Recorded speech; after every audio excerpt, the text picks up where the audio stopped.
Om Gurur Brahma Gurur Vishnu Gurur Devo Maheshwara Guru Sakshat Parabrahma Tasmai Shri Guruve Namaha Tasmai Shri Guruve Namaha. Shiva. Shiva.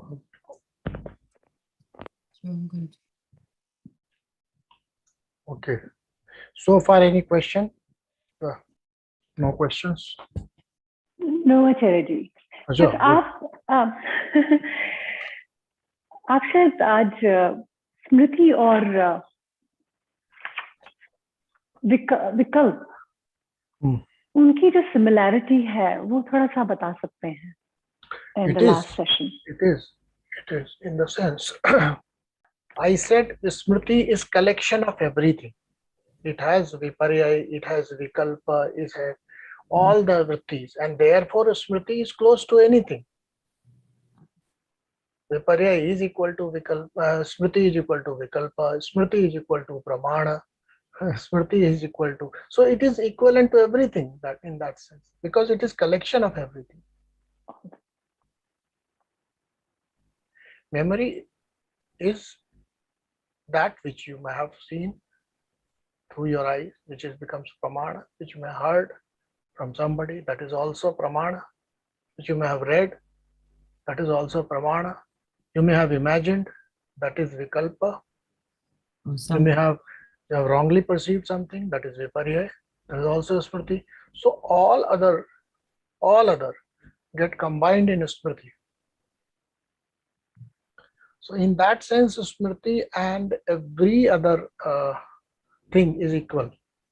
Yes, that makes sense. That's the similarity.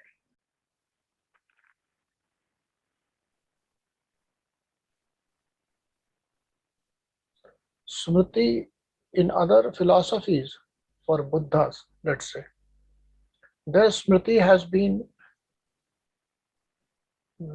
dealt with little differently. They said by enhancing the smriti, you can develop Vairagya.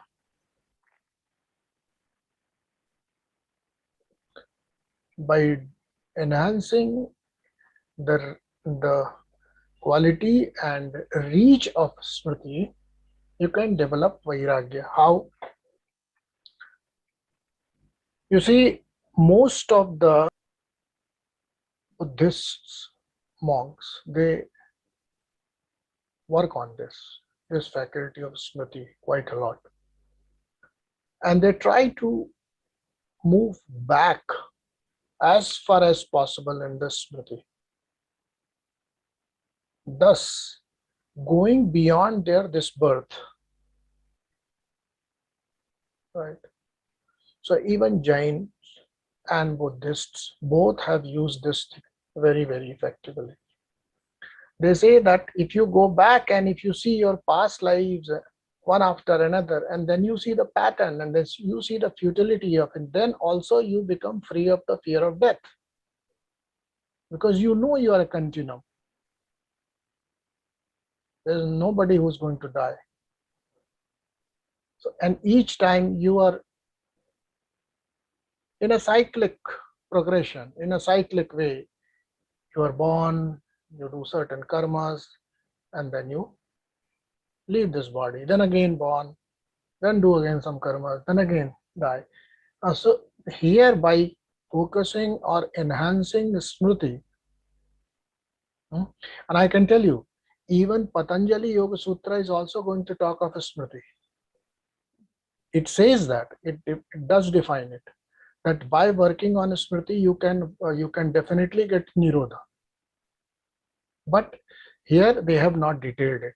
Patanjali did not detail it, because Patanjali's whole Yoga Sutra is not about Shraddha, Smriti, Virya, which are the other methods he has told. So that means Smriti is also one of the methods to control the vrittis of mind.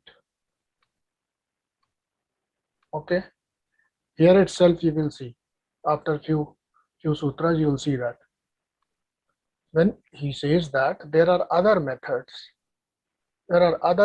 to control, then there he's briefly mentioning smriti also.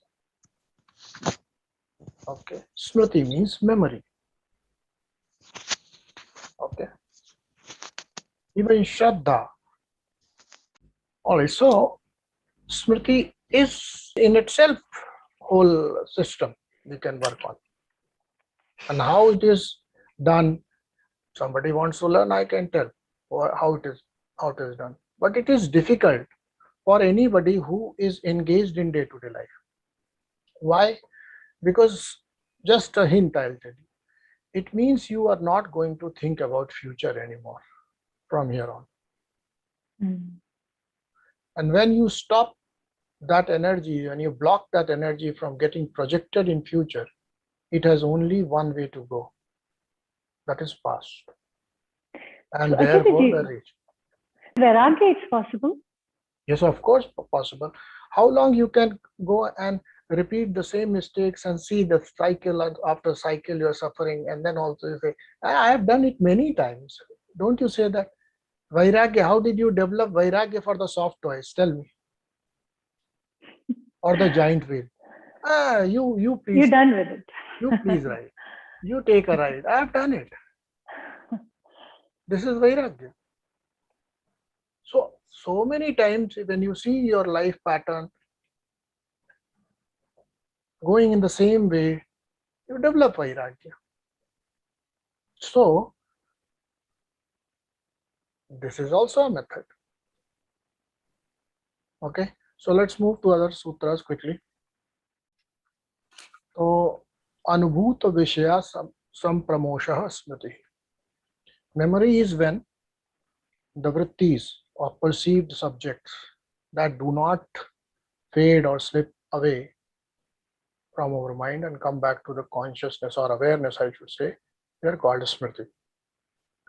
Now in 12th sutra, Patanjali talks business. Okay, he says this, enough is enough, I have given enough. Now you people please understand what is to be done. And first time he says, abhyasavairagyabhyam tannirodhah. Okay. He says, abhyasavairagyabhyam tannirodhah. So how this chitta vritti, the fluctuations of mind, are tamed, are brought under control, or they are made to run in autopilot mode. Both are okay, by the way, in whatever way you want to take it. That you invest so much energy in it that it comes in autopilot mode. The life is taken care of, it doesn't affect you anymore. Okay, so both the ways you can say chitta vritti, nirodha. Either you stay fully invested in the mind and its vrittis, or you completely take a back seat, stay away from it. Okay, completely its activities cease to exist. Both are okay. And both the situations are for your self-recognition. Chitta vritti nirodha means what? You would recognize your true being. That is the purpose, who you are. Chitta vritti nirodha in itself is not the outcome we are looking for. Through chitta vritti nirodha, through yoga, you will know your true being, which is infinite. Right? So two words he has used here, abhyasavairagyabhyam. Correct?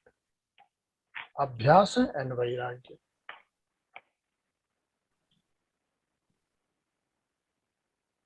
So let us first understand how Patanjali defines abhyasa and how, because whatever words he will be using, he will be defining it. If he says abhyasa, he will define abhyasa. What is abhyasa? Abhyasa means practice, Vairagya means detachment. Roughly translated as detachment. Or A better translation is non-attachment. There's a difference. Detachment and a non-attachment are different things. I would prefer to use non-attachment rather than detachment, because detachment is generally, I mean, sometimes, I'm not saying if you've experienced, the detachment sometimes comes with a little bit bitterness, okay, or a Or feeling of aversion, loss. Acharya ji? It's more like Aversion is aversion. even more strong bondage rather than any liberation. Okay. Aversion means you have a stronger connection with that person, thing, event, phenomenon. Aversion means a liking which is giving you pain. Because detachment happens after attachment, and non-attachment means you never attach. So Yeah, No. that's what I would say. The non-attachment is the better word. Even if you're attached, you just withdraw it so much so that you continue to operate in the same world but not attached. So I'll not say detached, because nobody can detach from the world fully, because we live collectively. We are dependent. Our existence is mutual. We are all the simple singular ripples on the Mahaprana, the fabric of expressed Kundalini, Hiranyagarbha. We all come from there and we all are connected by them. So there is no possibility of detaching. So detachment should not be the word. I think it is non-attachment. Okay. Aversion, definitely not, because aversion means now you have a liking. You have liking for that particular person, event, or thing, which creates suffering for you. I am using a different terminology. You never thought that aversion is liking. I am telling you, aversion is also liking. Aversion happens to anything which is known to you. Okay. You can't develop aversion unless until you have a strong experience of it and it has a deep impression in your mind. So that means it is you have a strong connection with that. And whenever there is a connection, what we say? There is a friendship, there is love, there is relationship. So you have a strong relationship. Aversion should be defined as having a strong relationship which is painful. Correct? Right, Farah? Yes. So this is aversion. Yeah, you're absolutely right. Okay. Patanjali is absolutely right. I'm just explaining Patanjali. Okay, good. Yes. Finally, two things he's giving you. Two things. One is abhyasa, one is vairagya. Abhyasa is practice. Let's see how he defines abhyasa. He says tatra sthitau yatno abhyasah. Sutra 13th. Tatra sthitau yatno abhyasah. Continuous struggle to keep them, the vrittis, that means perfectly restrained, is practice. Okay. It begins from there. So continuous struggle, the word struggle has been used. I would use effort. Okay. Continuous effort rather than a struggle. And Vivekananda defines it as struggle. I don't define it as a struggle. Okay. It is your effort. Why you are in the first place defining by it wrong words? It is not a struggle. The outcome is what we are going to get is infinite bliss, infinite joy, infinite knowledge, and of course all the fears gone, because all the fears more or less rooted in the fear of death. Okay, so when all these fears are gone, why should we call it a struggle? We should call it effort. Let's use positive words. Effort to keep these vrittis under check. Effort to keep these vrittis under check all the time. is abhyasa.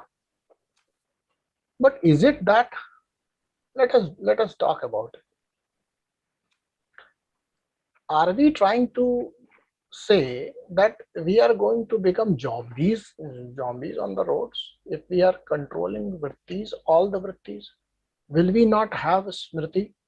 Will we not ever perceive something wrongly? Will we not know what is being said? Will we not appreciate that? Will we not keep it in smriti? Will we not imagine certain things? Does it mean that? That's the question. So yogi is generally failure. They don't understand. And that is why their whole samadhi, the whole system, is about that particular period when they are free of vrittis on their meditation mat. The rest of the time, frustration, because they have not understood the definition right. Correct? So if I ask you to live in Nirodha, can you live in Nirodha of these vrittis? Those who don't understand, Nirodha means completely stopping all the so-called modifications of mind which we have read so far. No smriti, that means no memory, no imagination, no direct perception. So Is it Acharya, I possible? think it's no, it is not possible. It is Not more possible. about no, it is not possible at all. It's more like living in that state where it doesn't disturb us. When Correct. we So are now fully you aware of understood our why did I say that it is about being fully aware and fully invested in what is happening. I would say being aware itself of all the vrittis gives you a handle over it. It means what? See, when you are experiencing life, life will pose your different situations, and in these situations, you will be bound to imagine things sometimes. You will be bound to perceive things which are not as they are.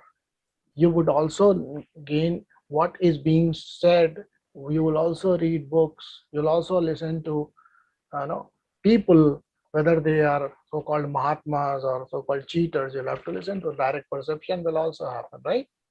You'll read the scriptures, or Shabda Pramana will come to you. In that case, you should understand that vrittis are not to be completely stopped. That means Nirodha does not mean stopping the vrittis. The wrong translation, utterly wrong translation. Yes or no? Any practical person who is living life will have to go through all these modifications. Ekta, what were you taught in your yoga school, in your yoga YYC, whatever it is? Did they cover Patanjali Yoga Sutras? Very superficially, because and again, this understanding was not there like the way I'm getting it now. We were given a book with just the sutras only, but definitely reading more about it and getting more knowledge. So yes, abhyasa is an attempt of continuous practice, like continuous Practice means Tirsashana, Savasana, Yoga Nidra. no. What is that? What is that? What is Abhyasa. Abhyasa is about 8 limbs, Acharya ji. What abhyasa? Abhyasa doesn't come in 8 limbs, by the way. When it is No, 8 limbs, there are no, 8 limbs. no, This is no. two-limbed system of yoga, two-limbed system. Abhyasavairagyabhyam. Understood? This is two-limbed system. When you don't understand two-limbed system, then 8-limbed system is given. Understand? This is two-limbed system of yoga. If you are done with this, good. If you have full Vairagya, if you have capacity, virya, strength, perseverance, patience to do abhyasa, you are done. Which means you are ready to practice, you have complete non-attachment, you are done. Follow this. No 8 limbs are needed, by the way. Understand? So abhyasavairagya is two-limbed system. We say 8-limbed system or 8 steps of yoga, right, Farah?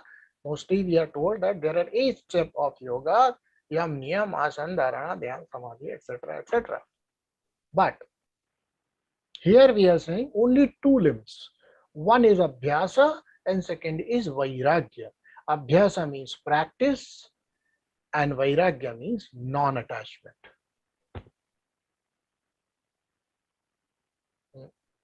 And third is Nirodha, which is not being understood probably. Abhyasa of what? Abhyasa means practice. Practice of what? Vritti Nirodha. Vritti Nirodha means, if you translate it as ceasing of the vrittis, ceasing of the modifications of mind, then you would be stone. You can't be a human being. You'll turn into a stone. Right? So let us further investigate this little bit. What is this abhyasa? There are various levels of abhyasa, and Patanjali will give later on many abhyasas in this book itself. If you have Vairagya, pick up any of the abhyasa, start doing it, you will reach there.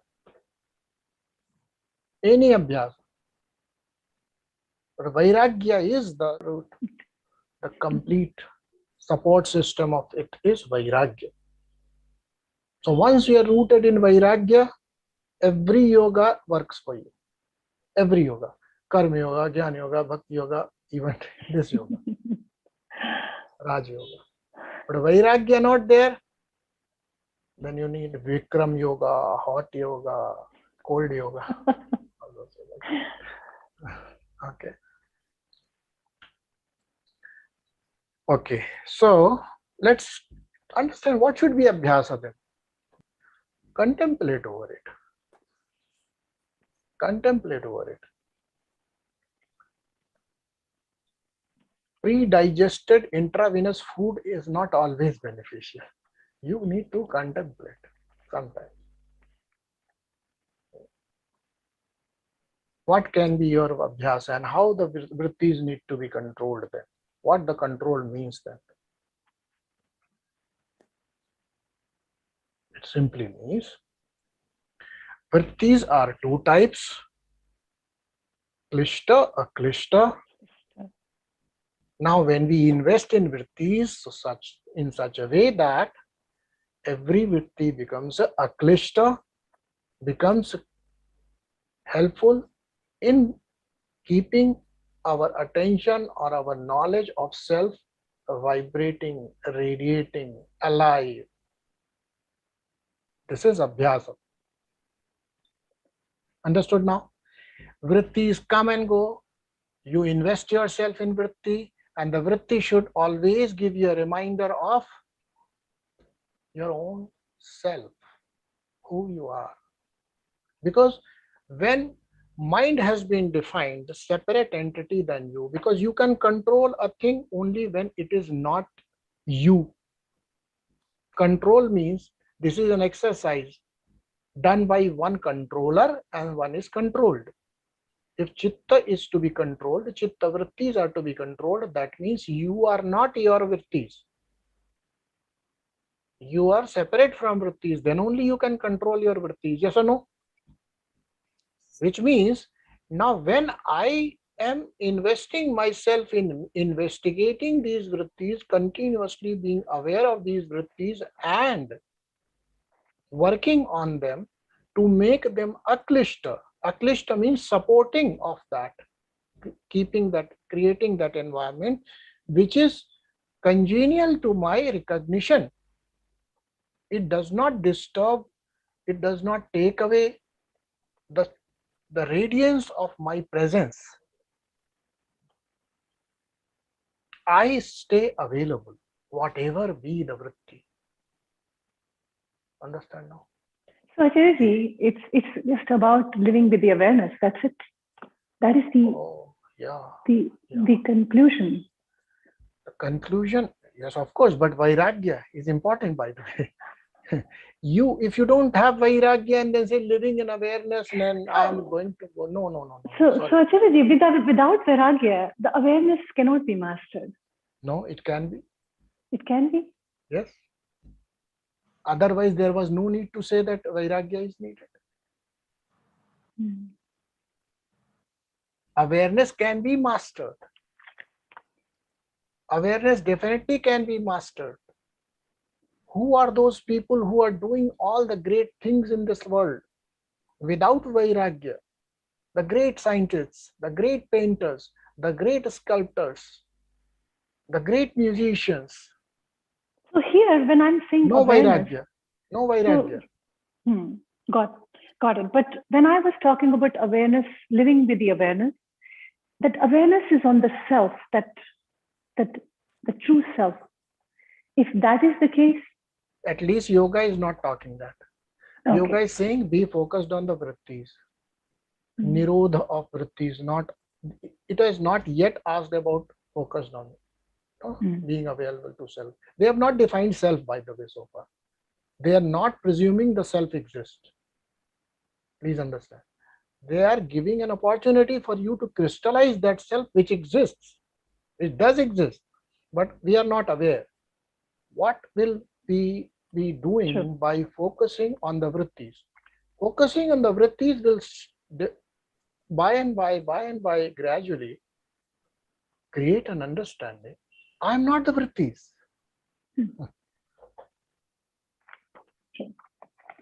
So that means what? I am not the mind.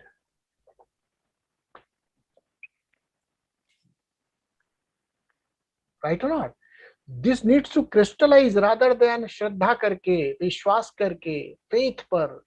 No faith required. Patanjali does not ask for faith. He is not asking for any faith. He says, do what is told. And you will reach there.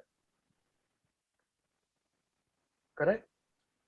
And what is to be done? Simply being aware of the vrittis and making them aklishta. First step.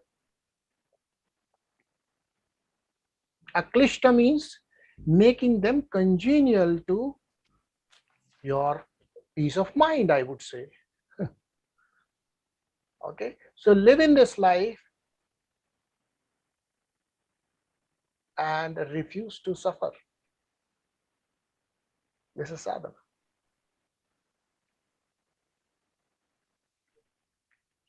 Live in this life, continue to live this life, continue to experience all the vrittis which are there, but refuse to suffer. Because now you have been given a task, the abhyasah, the practice, which is to convert the vrittis to aklishta. Any vritti you experience, any modification you experience, you convert it to aklishta. It should become completely okay for you to be in that kind of vritti. This is what it is. Being comfortable in life, in all the situations. Correct? True. Very correct. I hope so. Correct. So yoga is Patanjali is not giving anything for you to believe. No. He says no, you don't need to believe on anything. Whether God exists or does not exist, you don't have to bother. Whether the soul exists, Atman exists, you don't have to bother. You only know this is my mind and I have so many problems of this mind.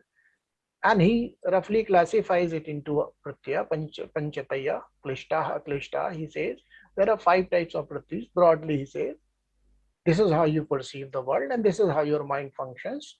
And these are the modifications of mind. Focus on them and make every aklishta, that means difficult situation, to a congenial situation where you can stay and keep your, still be peaceful inside. You see, yoga done. But yes, with non-attachment, not without that. Don't take 50% of it.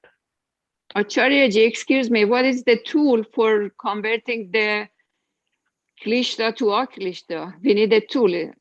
I understood that probably Patanjali is talking about meditation or No, concentration. no, it is not. It is not. It is not. Patanjali will talk about the levels of intelligence then for this purpose. Yeah, because we need really a tool. Yeah, we understand So that we you have to already do this. have been given a tool. Everybody Yeah, has been already given a tool like this, and everybody who is listening, everybody is having that tool. That tool is with you, and that tool is what? Your intellect. Live intelligently, he says. the second problem. He says live intelligently. Yeah, we are not intelligent. Life is like even that. don't use our mind in Sometimes the you right have to way. imagine. Sometimes you will perceiving wrong things. Sometimes direct perception will happen. Sometimes you will remember what had happened, good or bad. Sometimes you will go to sleep. Everything he says.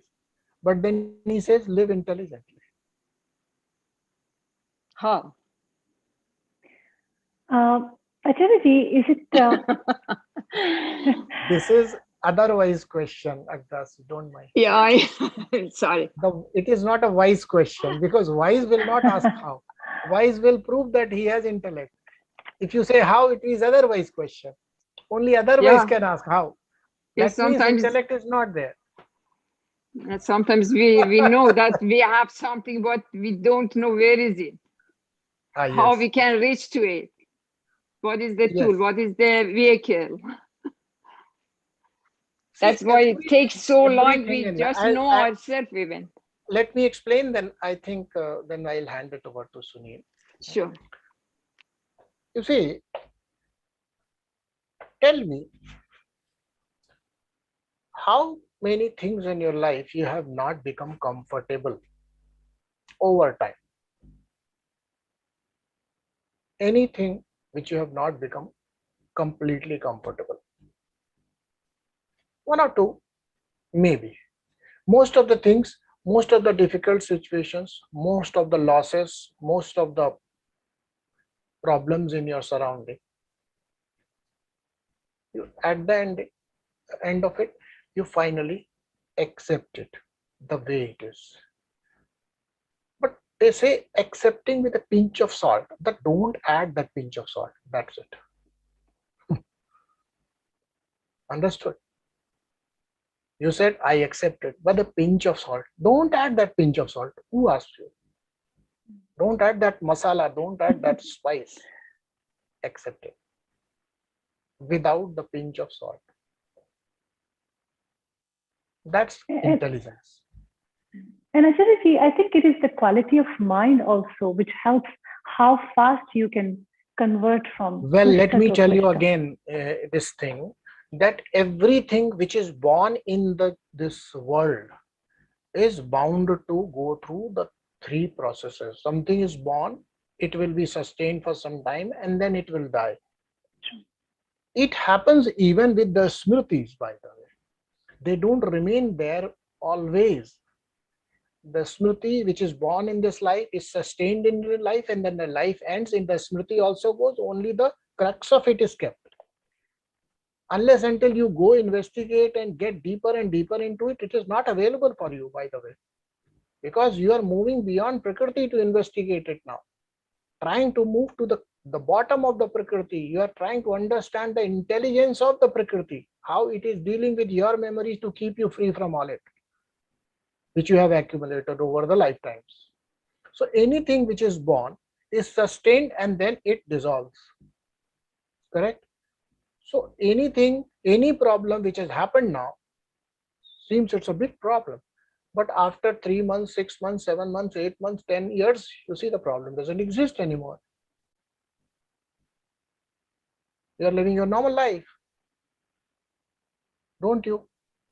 Somebody has lost a parent, somebody has lost a job, somebody has had a broken relationship, somebody has lost a limb. How difficult it is for some time to accept. But over the period of time, what happens?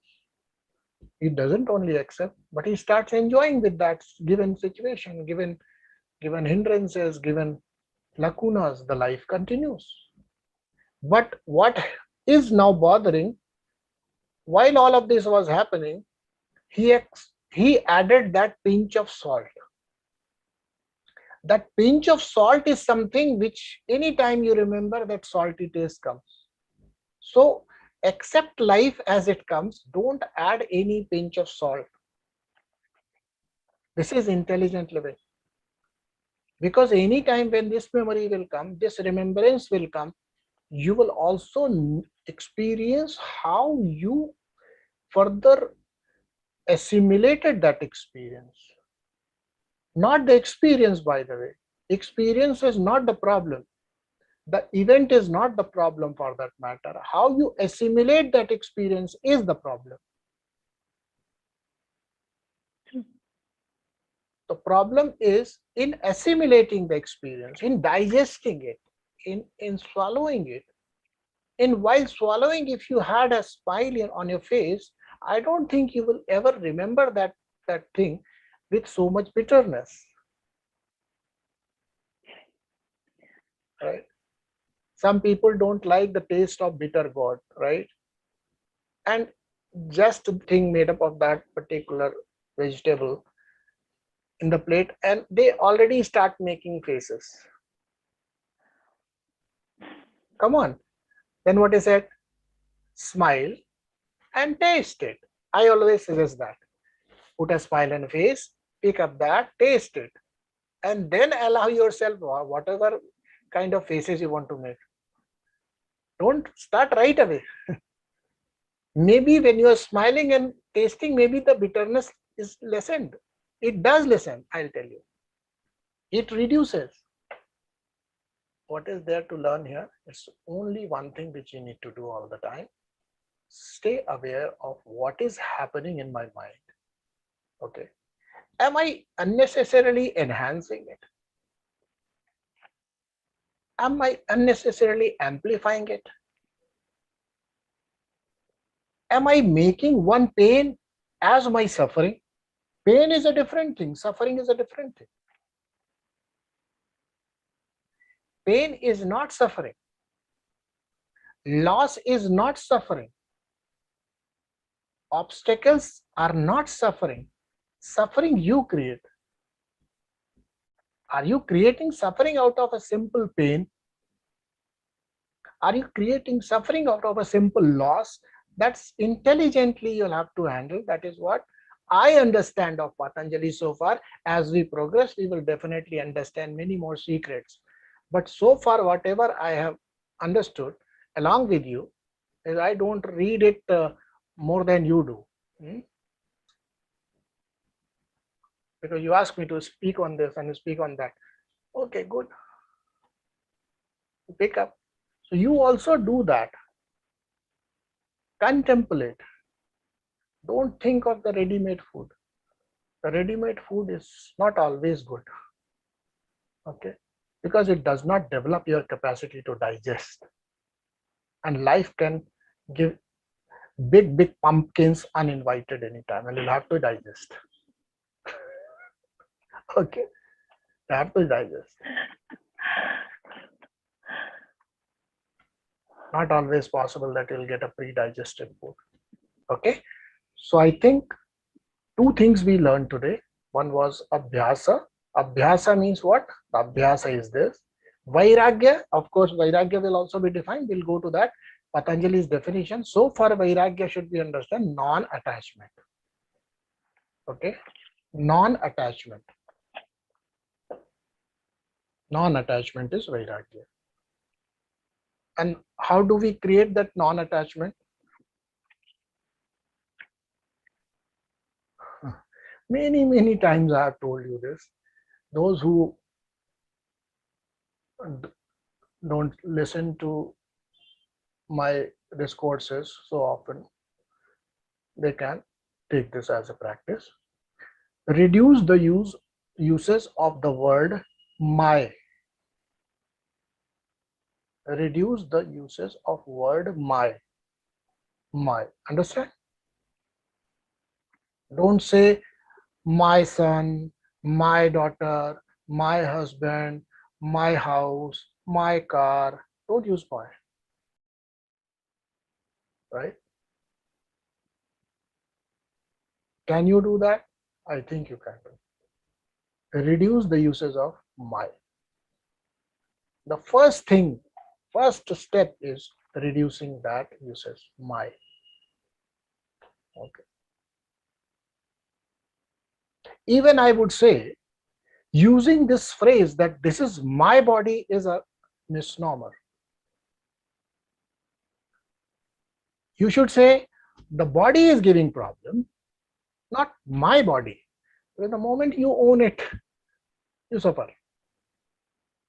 The words create so much suffering. Words themselves create so much suffering. Okay. I will just give you one example. Suppose I say a word, pathetic, painful, suffering, death. Now these are just words. They have given a lot of pain already while I was saying that. Now it's joy, bliss, pleasure, ecstasy, beauty, serenity. Look at it. The word themselves start soothing, give you a soothing experience. The words you utter make a lot of difference to you. Lot of difference. So don't use this word my. Thank you. Shiva.